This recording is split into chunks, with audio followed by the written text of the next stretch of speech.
Life isn't perfect, and neither are we. Nope. But we know how to face our fears And have some fun. and talk about all the messiest things of life. Like the messiest things. Get connected to yourself, get connected to others, and get connected to the life right in front of you. This is The Connected Life with Justin and Abby. That's me. That's you. And you. Boy, A we're couch. all triggered up here today. What was that? I'm going to start with the couch. A couch is the problem. A couch is the problem. It's always the couch. I would- Always the freaking couch. Yeah. Pivot. Yeah. But Yeah. then Justin's intro was also very accurate. Yeah, we're all just triggered up here. And you know what's funny is that when you do a podcast and the thing that the podcast is going to be about actually happens. In real life. Yeah. You're like, why are we doing a freaking podcast about this right now? Because I just want to sulk in my horrible emotions right now. Well, me and I'll tell you what I'm Pietze, triggered about is Facebook. It's driving me crazy. I keep trying to buy Legos on Facebook Marketplace, but I Oh, have to Lord. read through everybody's like political crap just to get to my Legos that I'm Midlife trying to buy. crisis is real up in here. Johnny's on a Lego kick. I'm dying because me and Pietze, we decided to make a course about understanding your emotions and your triggers and what's going on in your body and your feelings when you get hijacked or when triggers happen in your life. And we did it because we get triggered. We A lot. do get triggered. And A lot is just the normal human amount of triggers.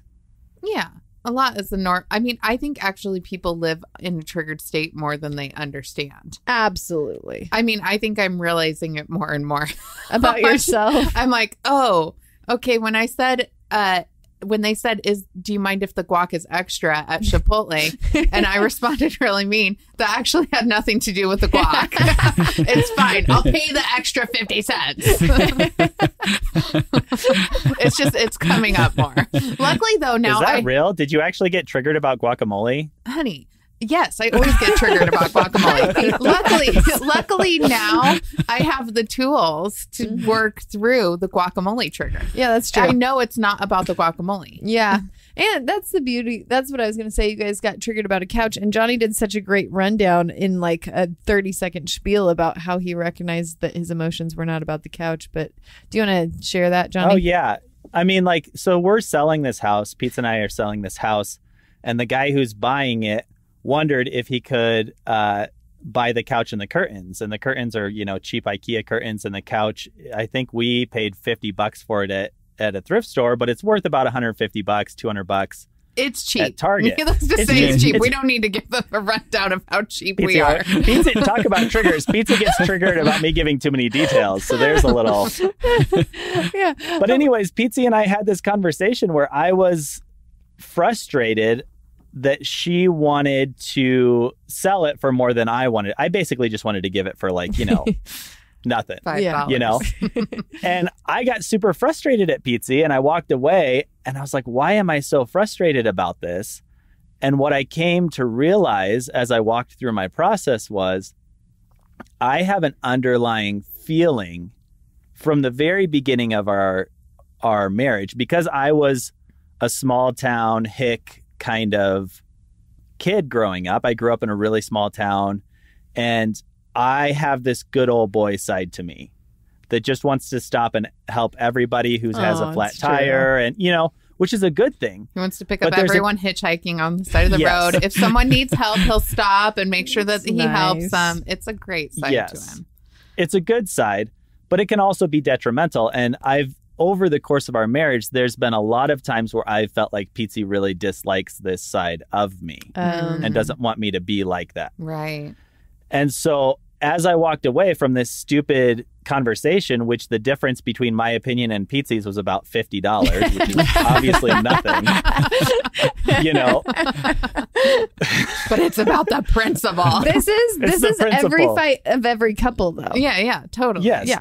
And I walked away and I was like, oh, what I'm feeling is that she doesn't like this side of me. She doesn't like the side of me that just wants to help this guy out.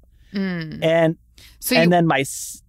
go ahead. So I was just saying, in that moment for you, it had nothing to do with the price of the couch. It had everything to do with my value of who you are and what you No, bring to I the couldn't table. care less about the couch. I couldn't care less about the couch. Which makes way more sense because Pietze is like, I'm really confused why he's so passionate about the price of this couch. I was like, normally it's like, yeah, whatever you think. I'm like, he's very passionate about the price of the couch, and I'm not sure what is happening.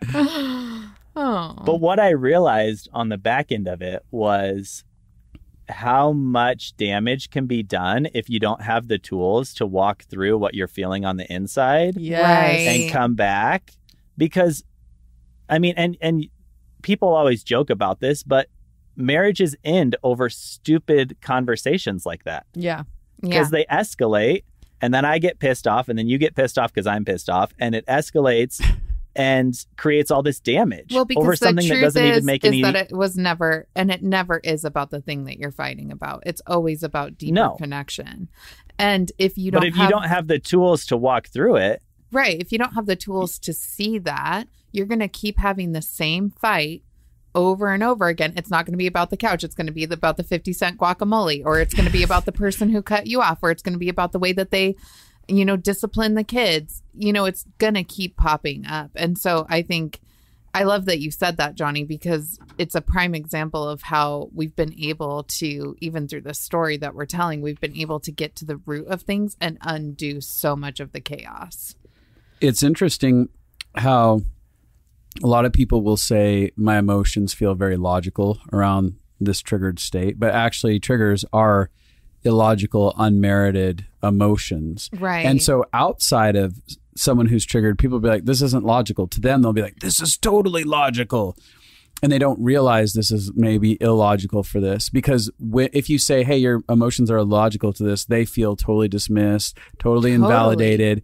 But when we're willing to actually go, okay, there may be something else under the surface beyond this. And even if my reaction to this is deemed as illogical, it doesn't mean that my emotions behind it aren't valid and that there isn't something actually driving this. It's very real. Yeah. right. Well, and then I can come back to Pietze and say, hey, I can do one of two things. I can come back and say, hey, this is actually really important to me, and this is why, and hopefully you can understand. That's one direction it could go. Or it could go, hey, I don't actually care about the couch, but I do need you to know, like, when we have these kind of conversations, I still feel this way emotionally. And it's really important for me to know that you actually love who I am, and that you're not just being critical of how I try to make decisions. Right. And either of those two would be fine. Yeah, and you came back and were able to communicate that, and Pietze immediately de-escalated because she was like, oh, I can understand what's going on.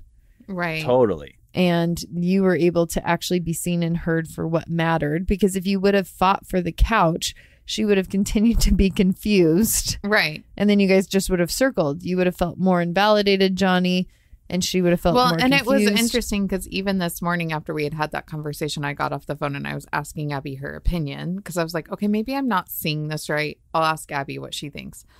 And then after Abby gave me her opinion, which was similar to mine,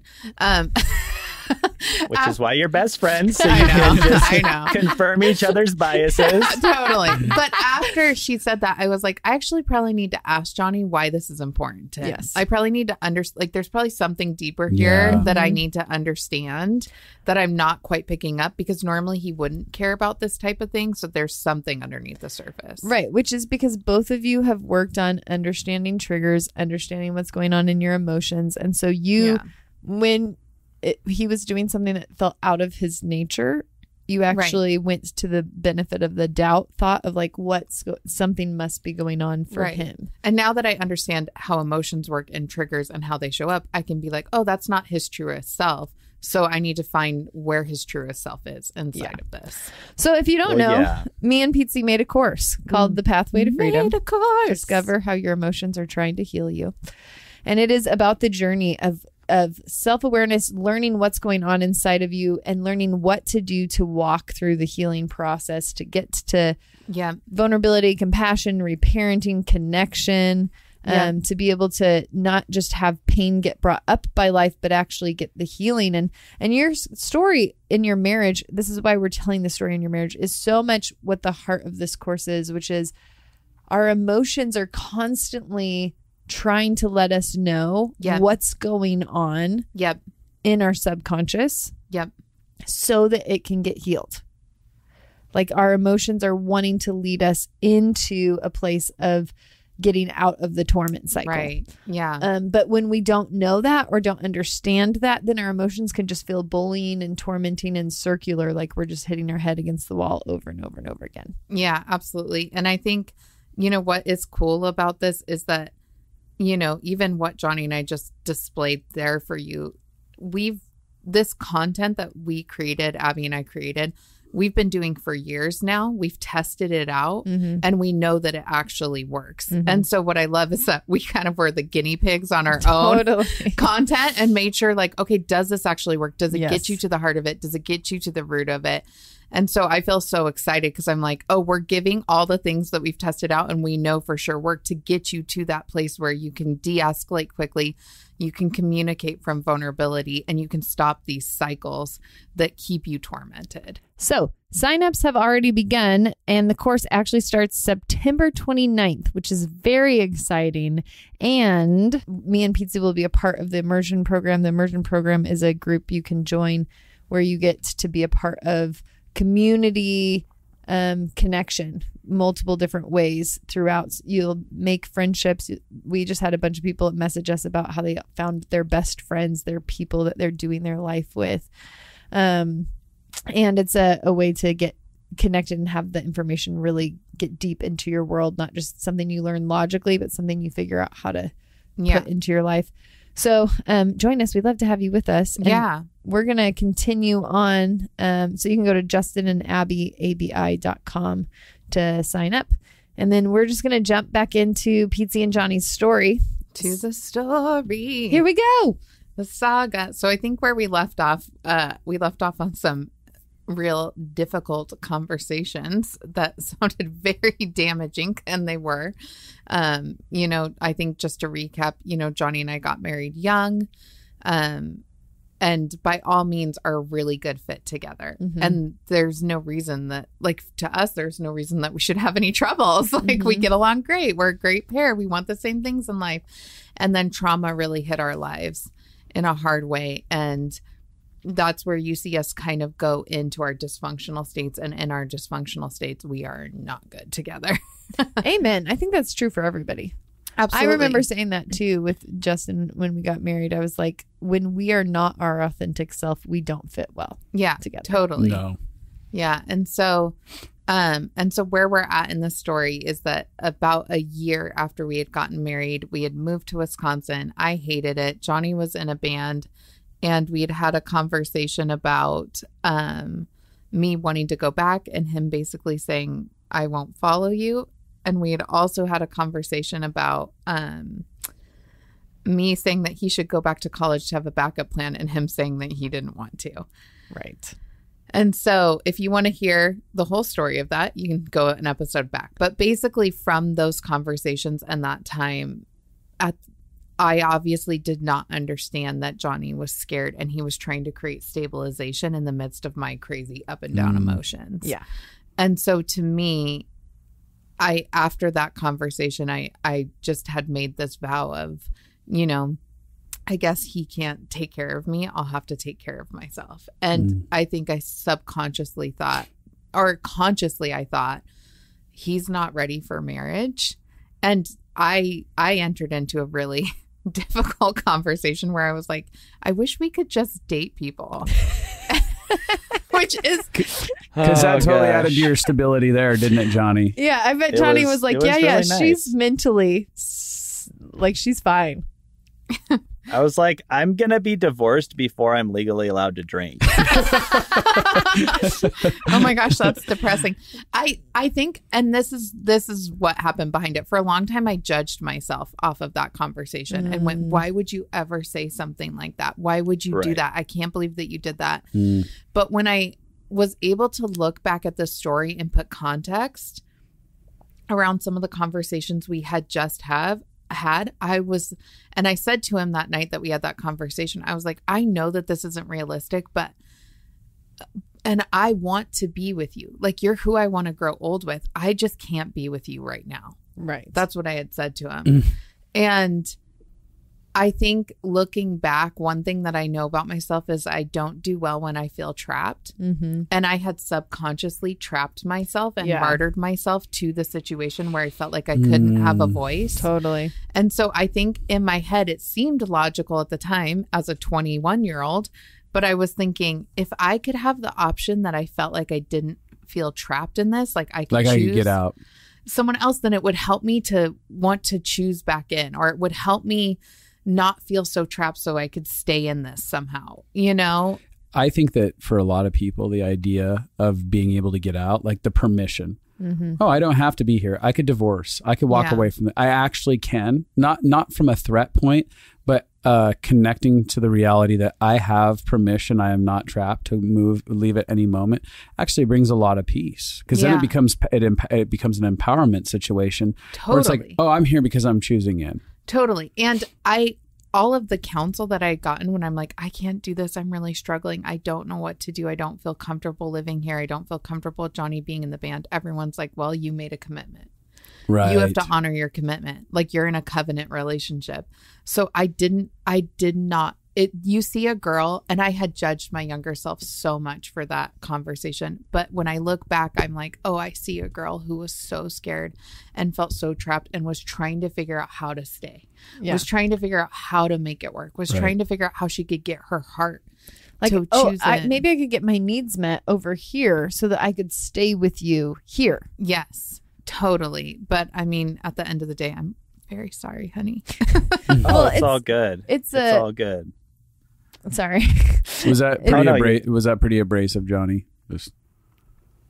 Yeah, I mean, it was very damaging back then, for sure. I didn't know what to do with it. But I think even as I process it now, it's all the more proof to me how important it is for people who are new in relationships and people who are young in marriage to actually get emotional help. Mm-hmm. Because I think, like, for us, and we talked about this in either the first or second episode, but how I walked away from marriage counseling with basically just that I needed to love her and she needed to respect me. Right. You know, and then you're hearing her say, well, the advice I was getting was, you've made a commitment and you need to stick with it. All of those statements are true. Yeah. None of those statements are incorrect. Totally. But they don't actually help you in the midst of the chaos of your life, you know? And I think that's where, and all of those people were very well-meaning. Good-hearted. And it's good advice on some level. Yeah.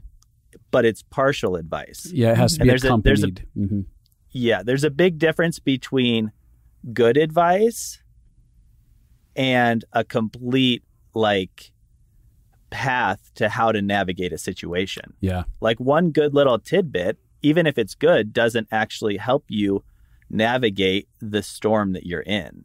Right. You have to actually learn to understand what's going on inside of you, how to have a voice, how to... Yeah.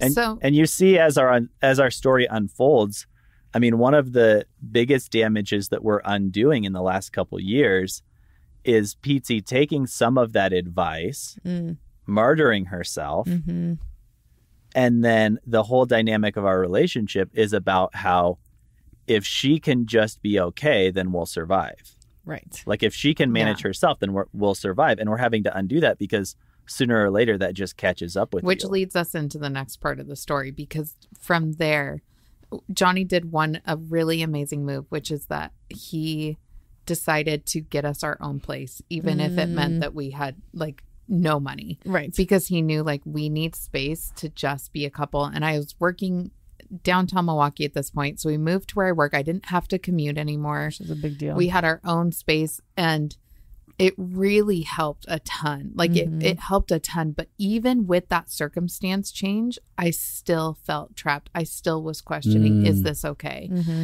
Yeah. And I had the fateful come to Jesus moment conversation with Abby where I was just kind of complaining about. I remember this. Yeah, it was a really pivotal moment in my journey.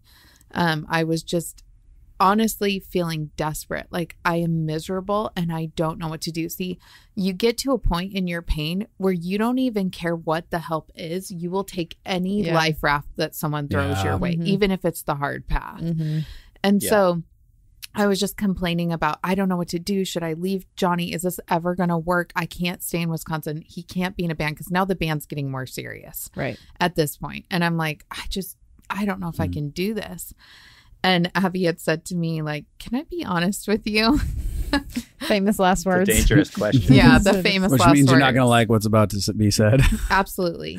And she goes, can I be honest with you? And I was like, yeah, I actually want you to be honest with me because I want anything that will get me out of this hell that I'm living in. And she goes, the reason that you're not miserable, the reason you're miserable is not because you live in Wisconsin. It's not because Jonny's in a band. And it's not because your entire life fell apart. The reason you're miserable is because of you. Which was really strong at the time, but it's exactly what I needed to hear. Because the truth is that I don't know what I could have changed in my circumstances. I couldn't change anything. The only thing I could change was myself. Now, in retrospect, I could have done some things that I wish I would have done, which have been like, hey, we need to see a marriage counselor. We need to see a marriage counselor. And if you want to be in this band, we need to have a yes together and pray about how we're going to make this work for us. Right. You know, like I could have done things like that.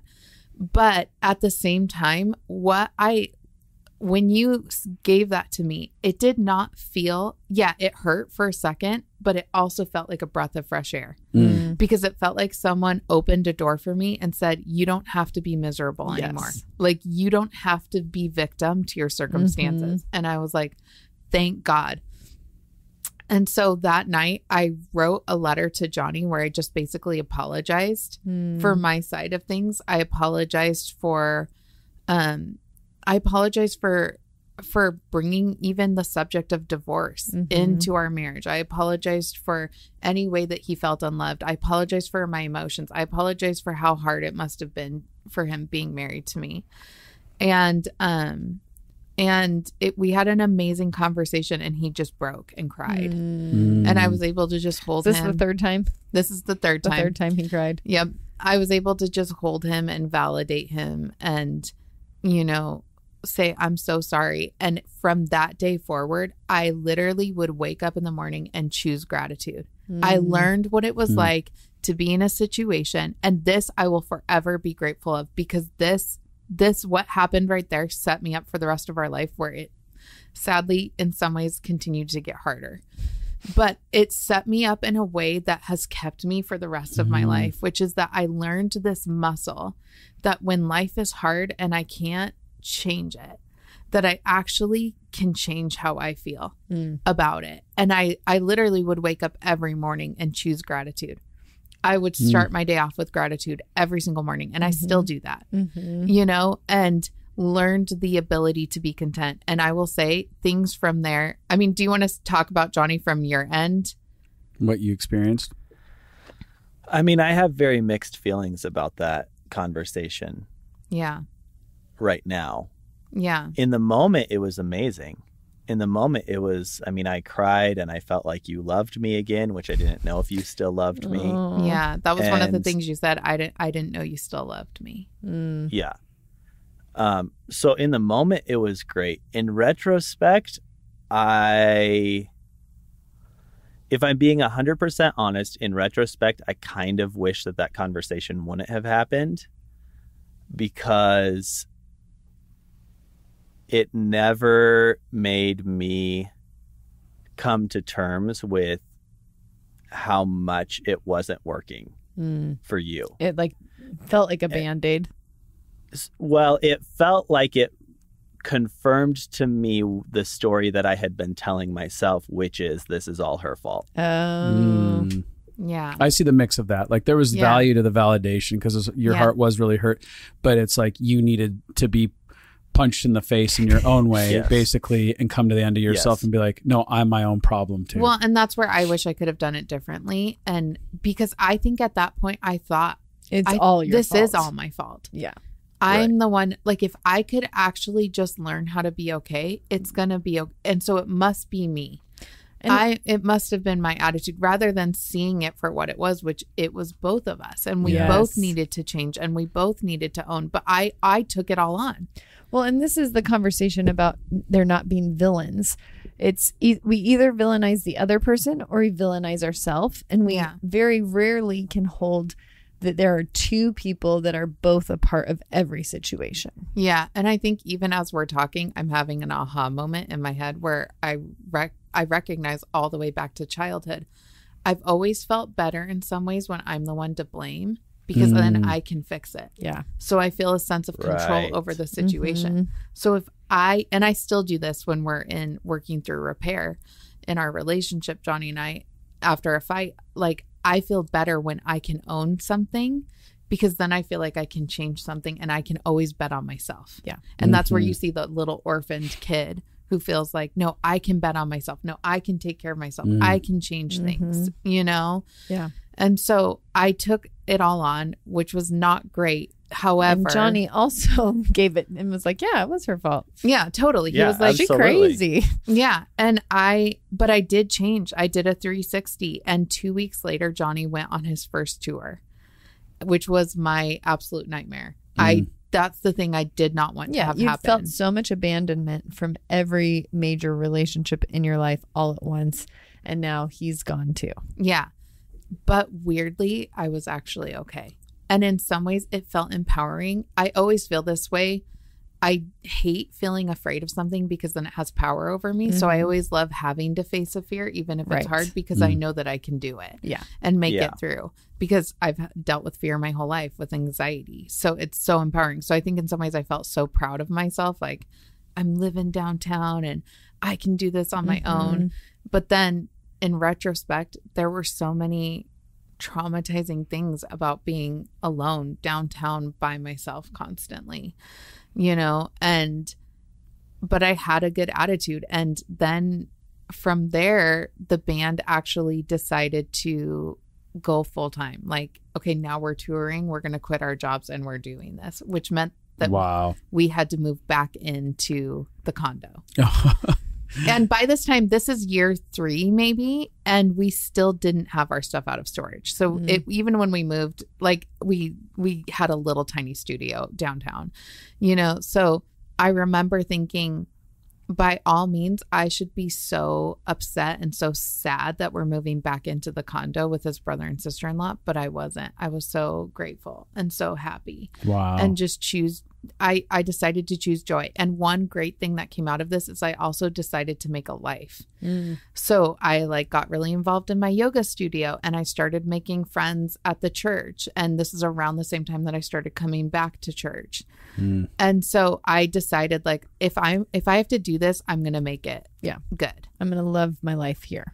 Yep, totally. Oh, sorry. I was just going to say, isn't it interesting how we can always have two very conflicting emotions about an experience that we're having? We can be like, it was horrible and it was the best thing for me. Totally. And all of that. And those are truth intentions that a lot of people don't know how to deal with. Yeah. It has to be either one or the other. It was all horrible. It was all good. And you can be like, I had a lot of gratitude and there was really good things. And then there was stuff that was really horrible for me. Yeah. And it's interesting because I feel like so much of life is bittersweet. Like, even the good things have bitter moments, and even the hard things have some good moments. And it's that tension of being able to hold both of them, you know? Super healthy. But I ended up going on tour with Jonny, and we did that for a while, and we just entered into a really sweet.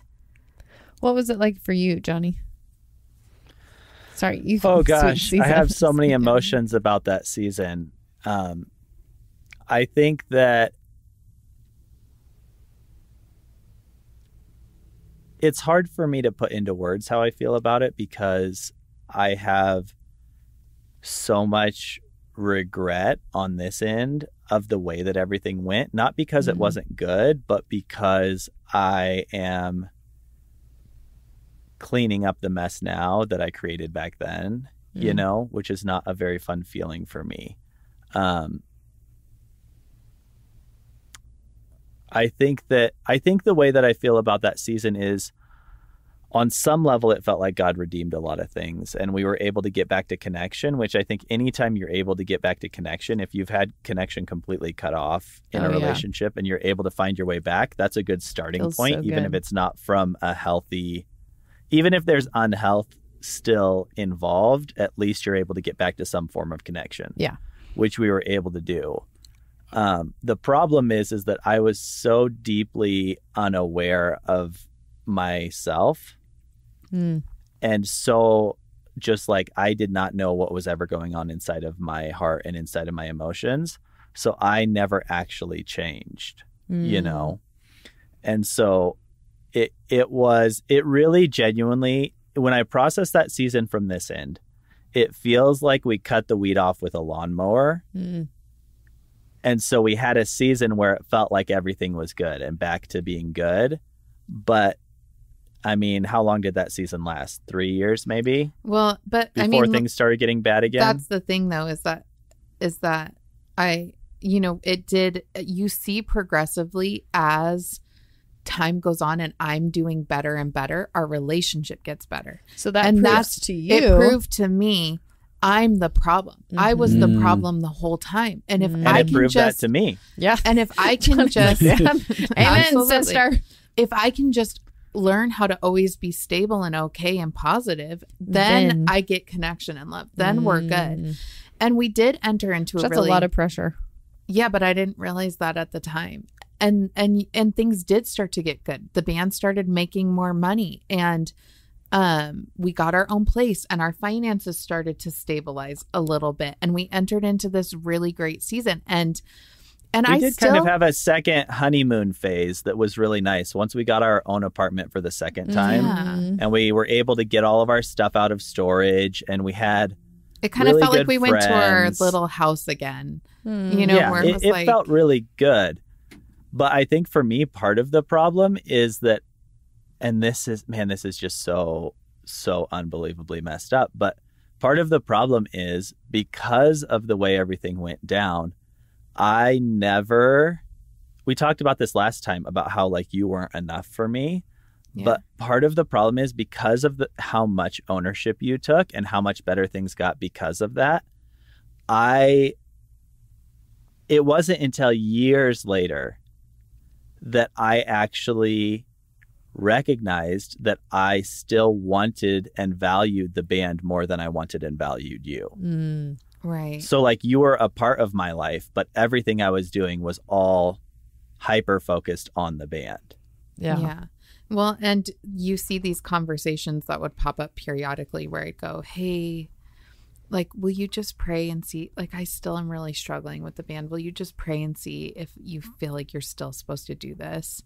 You know, and you were always really kind to me. Like, yeah, I'll pray. I mean, I just don't really feel like I can't see anything else. And I'd be like, okay, you know, there's a really spiritual card there that I just want to throw out. I think you guys are highlighting on some major themes I just want to kind of point out. Yeah, go ahead. Most marriages, people blame the other person and are like, when they're fine, I'm fine. Yes, they're the problem. That's very common. And most people are terrified to validate the other person because they're terrified that exactly what Jonny did is what will happen. If you start to validate somebody, they will then be like, yeah, it is all your fault. Right. And that's what happens when you learn to validate without having boundaries, without being powerful, and without having a voice. Or a sense of self and understanding what's actually going on inside of you. Yeah. Because had I known what was going on inside, if I would have had the tools I have now, back then, I would have understood what was actually happening and been able to communicate from that place. Absolutely. So I just love saying all of that. But then I think the other truth that we were just talking about, Jonny, is you being... I actually don't remember what the other Let me add truth this. was. I wanted to... Abby derail. Thank you for saving me. One of the things that a counselor of ours said that was really brilliant years ago, she said she started having conversations about how we co-created this. Mm-hmm. And I thought that was such powerful language. And like, even when in our ownership, how did I co-create my portion of this? And that became, I even heard you, Jonny, talk earlier about like your grief about what you created inside of it. And I think that when couples are walking through the process of really reflecting on themselves and taking ownership, I think that being a staple inside of their language, how did I co-create this experience, starts relieving a lot of it and takes a burden off of having to be the source of all the problem, because then it gets rid of all the villains, right? The minute you say co-create, yes. I'm fully part of the we're both part of the I love creation of that. this. That's such good language. It really is. Well, and I think even in our situation, it's interesting because on the surface, I'm actually a very deep feeler, even though I come across as being really dissociated and shallow, but I feel things really deeply. And as we've begun walking the process over the last, 4 or 5 years of healing some of this stuff, what's become really apparent to me is that although on the surface, I always thought it was Pietze's fault, underneath the surface, my biggest fear was always that she was actually right and that I actually was a screw up. It's so good. Yeah. You know what I mean? And so I think that sometimes you can mask your deepest fear by blame shifting it onto the other person, because especially if you're not in touch. And that's once again why it's so important to go through this process of getting in touch with what's actually going on the inside of you, because it's so easy to take what you're feeling and then shift it onto the other person. And now, I mean, we had a conversation in the last year or so, and I just broke down weeping because I'm like, all I ever wanted to be was like a good guy. Like all I ever wanted to be was a good husband and a good dad. Like that's what I dreamed of being since I was a little kid, of just being like a good guy who loves the Lord and who loves my wife and takes care of my kids. And my deepest fear this whole time has been that what you're telling me is actually true. Yeah. We're all teary-eyed. I can feel your tenderness over there on that. Well, and I think that was a cool moment, and we'll touch on it later, but I think it was a cool moment because when you broke down and you were able to share with me your deepest fear, I came in and I was like, you are that guy. Like you actually are an amazing husband. Like your fear about yourself isn't actually true. And when I look back at the pain that you've caused me, I don't see a screw up. I see a guy. I don't see a bad guy. I don't see a villain anymore. I see a guy who actually really loved me and was trying to figure out how to make it work. And you are that guy. Like you are an amazing husband. You are an amazing dad. And I'm so proud to be married to you. Yeah. And the truth is, in that season, and one of the reasons why I regret that season, even though it was a good season, is because I would say that neither one of us got to a point where we actually were heart connected in a vulnerable way. Or safe, actually safe with each other. Where you could come in and be like, Johnny, like, you could communicate vulnerably and I could actually be aware of what's going on inside of me and be like, I'm really scared right now. There was no vulnerable communication. There was no. And so I think that we never actually got to a point of connection. We just tried to manage our circumstances. You know what I mean? Like we didn't ever fix the hole in the ship. We were just bailing the water out. Yeah. Yep, totally. And it was like a Band-Aid. And that's where you see, that, we're doing great. We had this really awesome season and we both feel like we're supposed to start having kids out of that season, because it felt like, okay, we've been married now, what, like 6 years, 5 years, and things are stabilizing now. And I had decided I'm going to live in Wisconsin. Like it's going to be okay. I'm going to face my fears. And God spoke to both of us randomly one night, the exact same thing. And it was time to start having kids.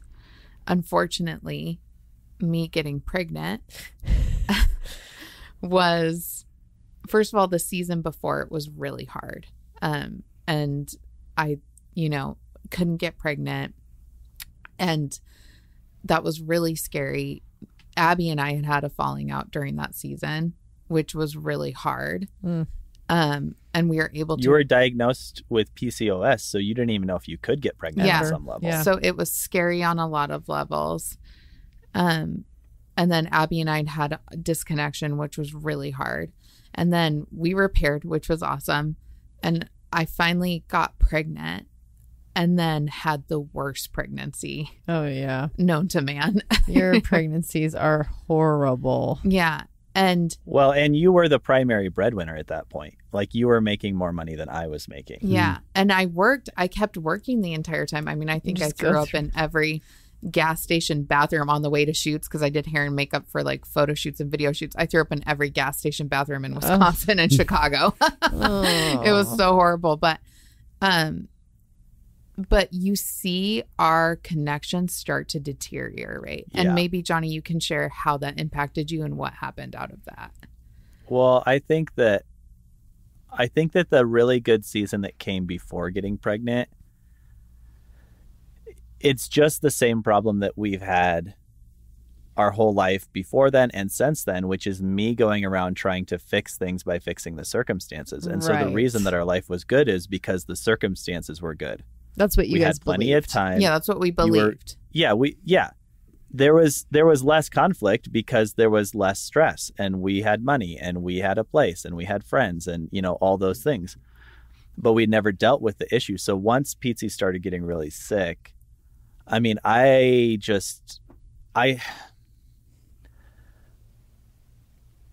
think in the moment when we got pregnant, I actually doubled down on trying to make the band work, because I think that I thought this has to work. Right. And I think that there's a subconscious element that I only have recently discovered, that the more sacrifice that we made for the band, the more desperate I became to make it work. Totally.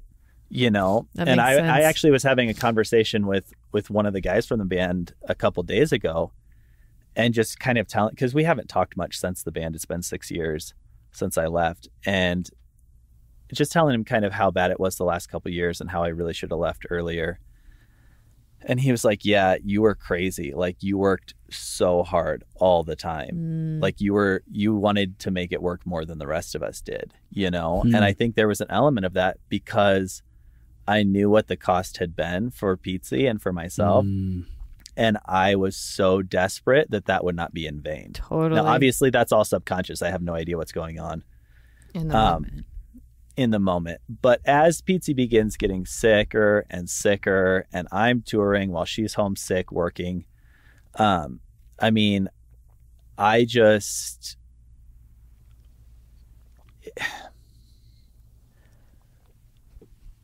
started to disconnect emotionally from her. And all of the progress that we had made, because it was so much based in circumstances, started to go away. And in that, I had always had issues with porn, on and off, but it had always been a very honest and open thing between us. We were where if very I would, honest without shame. Yeah, if I would look at porn, I would tell her, and we, it was, just a thing that was in the open. And in that season, I started looking at porn, and I started lying about it, because I think I just felt so guilty about where she was at. And I mean, there was from that point, because when you got pregnant, that would have been 2012, and I left the band in 2015. So there was like a 2.5-year period there where you see me slowly just, what's the word? Is digress the word? Yeah. You see me just slowly digressing into more and more porn. And then I start drinking, and then I start drinking even more. And I'd always smoked a little bit, but I started smoking all the time and lying to Pietze about it and hiding it. And so you kind of see me. I mean, there was a point, I guess this is a little later. This is after Yana was born. But there was a season where I would start drinking at noon every day for like a long time, like for probably maybe a year. Wow. Like I would start drinking at noon, and I wasn't drunk. Pietze, I mean, I would start drinking. I had no idea that you were drinking. She would have no idea. So it She's wasn't like I was. Wait, what? This is news to me. What? No, I do not. I wasn't blackout drunk. You know what I mean? No, you But were just I trying was- to cope with life. I had to be buzzed in order to take the edge off at all times, Well, and part of it too. Go ahead, honey. Oh, I was just going to say, and I think in the moment, I don't know. I think you see this with people who end up doing really, really terrible things, that sometimes they start getting in and then they get a little deeper in and then they just keep telling themselves, I'm going to dig myself out of this hole. I'm going to fix this. Like, I'm going to work harder. I'm going to make the band successful. This is going to work out. And the harder I tried, the deeper the hole got, you know? Yeah. And I think what you see is, you know, you had tried so hard to make it work and there was success. You guys had a #1 single. You got signed to a really good We had a #1 Christian rock single. Let's be clear about. But it was big for where you guys where the band was at and where you guys were in. We were playing arenas to 5,000 people. Yeah. It was going well. There was legitimate success and as we get pregnant and you realize, oh my gosh, my wife is really sick. I can't work. I have got to make this work. And so you completely disregarded your heart. You dug your head, you put your head down and you did what you had to do to try to make it work. You went into survival. Yeah. And you shut down towards me and you shut down towards life. And probably all people. Yeah. He's shut down in life. And I think I could feel it, but I was so sick. And then when Yana was born, I mean, the sad thing is like when Yana was born, you know, it was such a dream come true and we were so excited and so happy and you know, but then, you know, night 2 Yana started screaming and she just didn't stop. And also during this time my mom got really sick, so my mom was going to come out and help us in Wisconsin, but she got sick to the point where I thought she was dying. Yeah, so I thought I was losing. So when Yana was born, I was very alone and Jonny was on tour and I wasn't on tour when Yana was born. You weren't, but like 2 weeks after you went back on tour. Yeah. Sorry. I just wanted to be clear that I was there for the birth of my yes, daughter. You were definitely there for the birth of your daughter and we were so happy, but she was such a hard baby and I was so alone again and so overwhelmed. And I'm dealing with all the postpartum emotions. You know, I had horrible anxiety, just riddled with anxiety. And you had this, like, it was hard for you to leave the house. No, it was hard for me to leave. I was having irrational fears and I was by myself. And I think in some ways it was like a flashback to the beginning and I could feel Jonny. Yeah.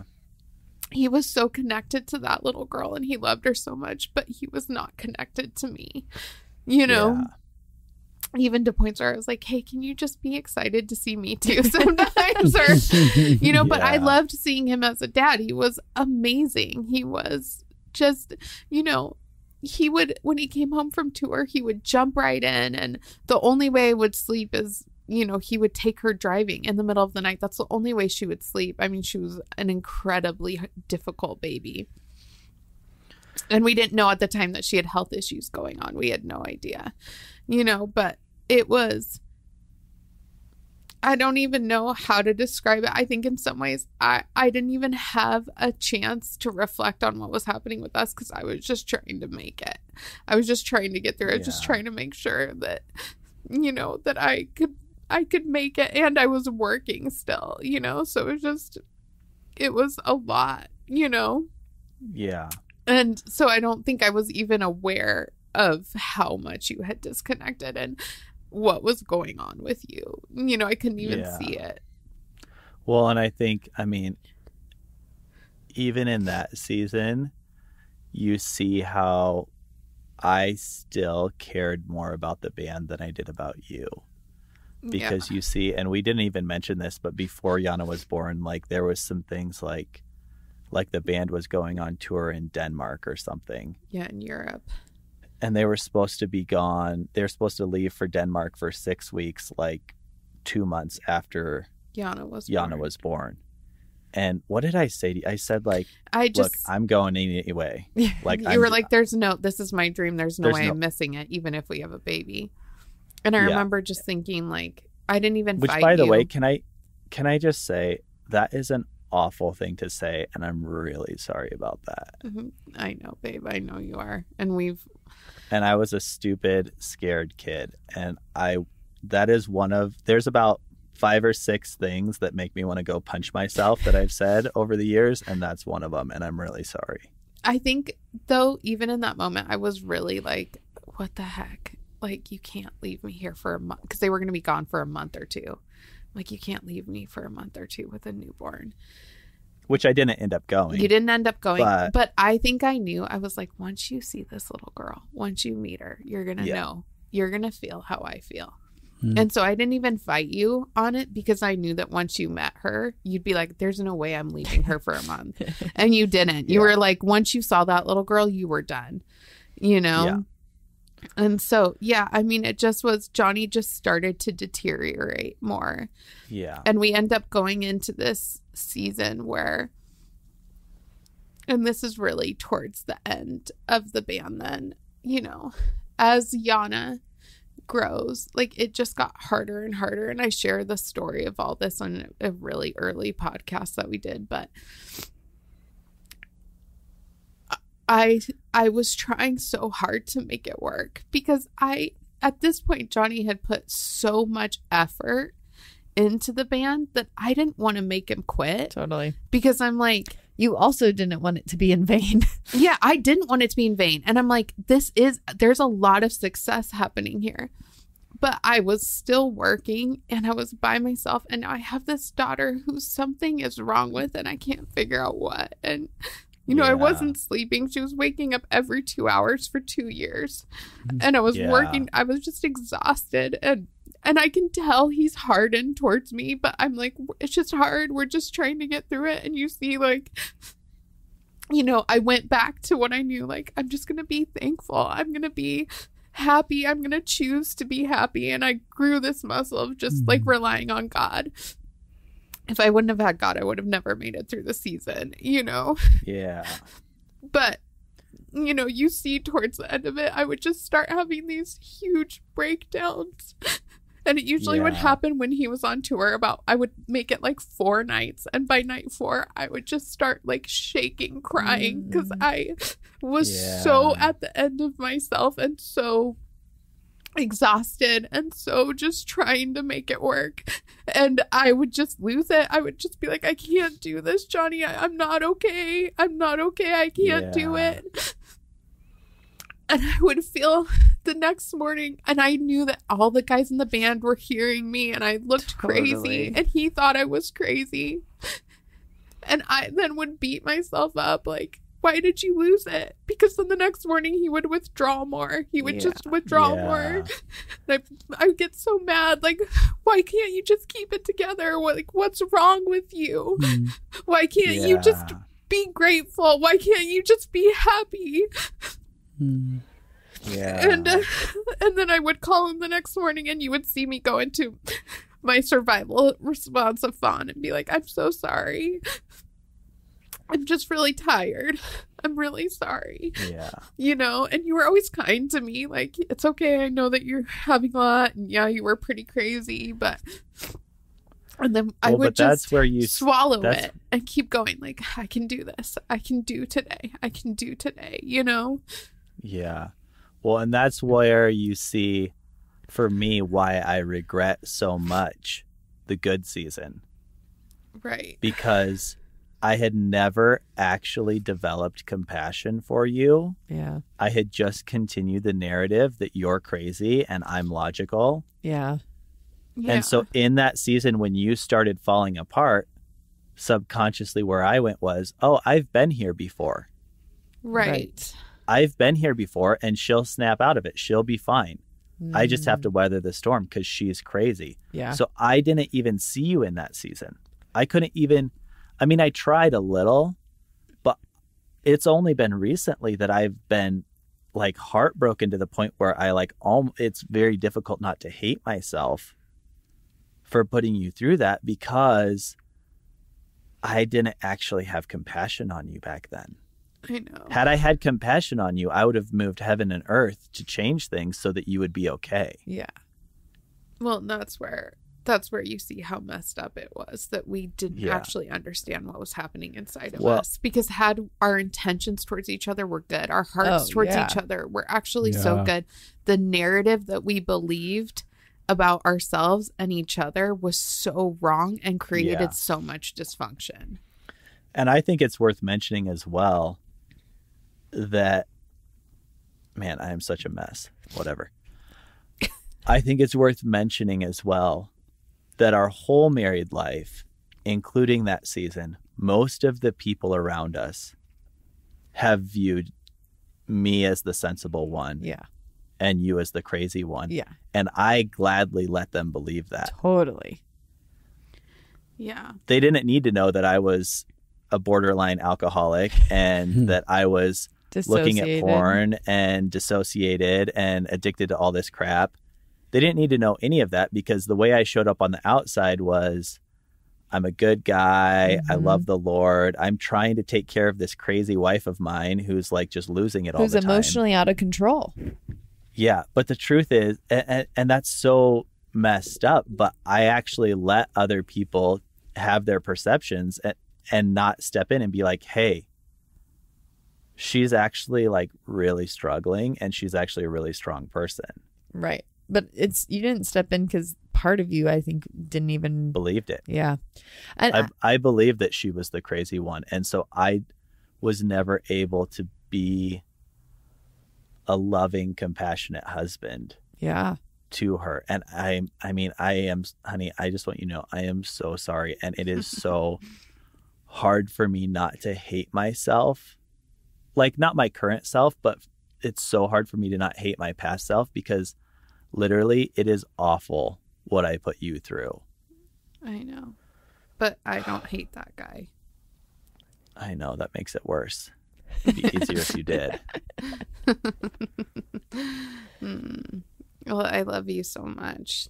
And the truth is that, you know, had I understood what was actually happening inside of me, it would have looked totally different. I mean, that's the truth for both people. I think just because we're going to have to wrap this episode up in a very emotional moment. But I want to agree with what Jonny's saying. It is very easy to find friends who confirm your confirmation bias. Yeah. And I think it is very true. It's one of the things you struggled with the whole time is you knew that the people in the band thought you were crazy. Yeah. And if you are separated or have disconnection with your spouse and the people around you push for the narrative about how crazy they are, it confirms that. Yeah. And it's very easy to do that, which is why it's good having friends like me, Pete. I know. I have never gotten away with anything. If I ever complain to Abby about a fight, she's like, okay, what do you think you can take responsibility for? I'm like, I want the bandwagon peanut gallery that just says, yeah, he's the worst. Well, I think it's also, Abby, I know we're trying to wrap up, but just to add on to what you're saying, I think it's also worth noting that in that season, we didn't really have anybody speaking into our life as a couple. Right. And we weren't going through any sort of process of working towards emotional health or trying to figure our stuff out. Right. We were just trying to do it all on our own. Survive. You know? I mean, Pietze would talk with you. Yeah. But as a couple, like, we weren't seeking help. I wasn't seeking help with any of my guy friends. Like, we weren't. So we weren't on an emotional health journey together. Yeah. Pietze was on one by herself, but I wasn't on one with her. Yeah. And so there was no voice of reason saying, hey, Jonny, have you considered that this might actually not be a good idea? Right. Which I think is I feel the same way about a lot of things in the beginning of our marriage. Like, we didn't let people see what was going on enough for them to speak into it. And if we would have, it could have dramatically helped us. Absolutely. But one of the things that's just remarkable to me is I'm listening to this story and it's amazing how far you've come. And it honestly makes, I'm not even trying to sell the course. I just want to say this because it's just true. Yeah. Like, the difference between who Jonny is now and who he was 3 years ago is like a different person. Totally. Like, your ability to sit in the pain, to process through the pain, to take ownership for the pain, to not go into self-hatred so much that you get defensive or blame, to feel it, to be compassionate, like your ability to connect to compassion. So different. And and I know because I saw you before the course and I saw you after the course, and so I actually know that it works. Yeah. If you'll do it. And what you said was so good. And I wish that not only like could I have learned this years ago and Justin learned it and our friends, because then if you can get all of your friends to learn it with you, then when you're processing your pain, then they can actually show up in that way. Yeah. Instead of confirming what's happening. And so I do feel really proud of you, Jonny, for how far you've come, but especially for people who are listening who just have a lot of pain that has come up and you're like, but my partner's not like that, or I'm not like that, or I don't even know how to do that. That I just want to say that there is hope, because this story is so beautiful. It's so human. It is so the story of most people where there's like people who love each other so much, but there's just pain and filters and not an awareness of what's happening on the inside. And whether you were a kid of divorce or a kid of parents who fought all the time, or you're married, or you've had relationships that go up and down, like we can all relate to this story. And there's so much hope. Like we haven't even gotten to the hopeful parts, but I literally feel hope through every moment of recording because of how just different you guys are already. I know. It's a huge miracle. It is a miracle. So it really good. is. So on that note, we're going to wrap this up and we're going to keep telling the story, Pietze and Jonny's story. And it's just going to get better and better. And so please share this if it impacts you.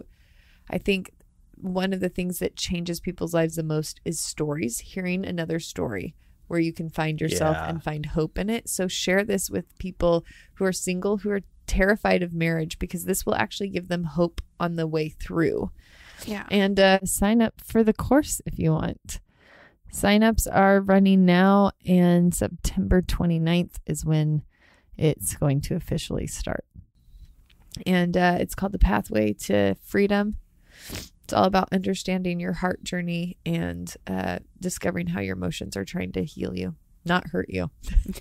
Work for you, not against you. So much of what Jonny said the whole time, he's like, if I would have known this, I didn't know what was going on inside me. I didn't know my subconscious. I didn't know.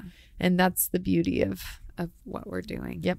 Yeah. Excited for people You too. to get it. Thank you for your deep vulnerability. This is really cool. And Jonny, like Abby said, Abby, just being moved by how you've changed, it's just radically different. I was just, again, sitting here in this episode again, being like, I'm so in awe of the shift in Jonny in this. Like there's such a tangible experience. It's like a 180-degree shift of how you respond and how you're able to communicate yourself and stuff. It's really cool, man. So, all right, everybody, we're going away. Come back next week. Next week. Bye.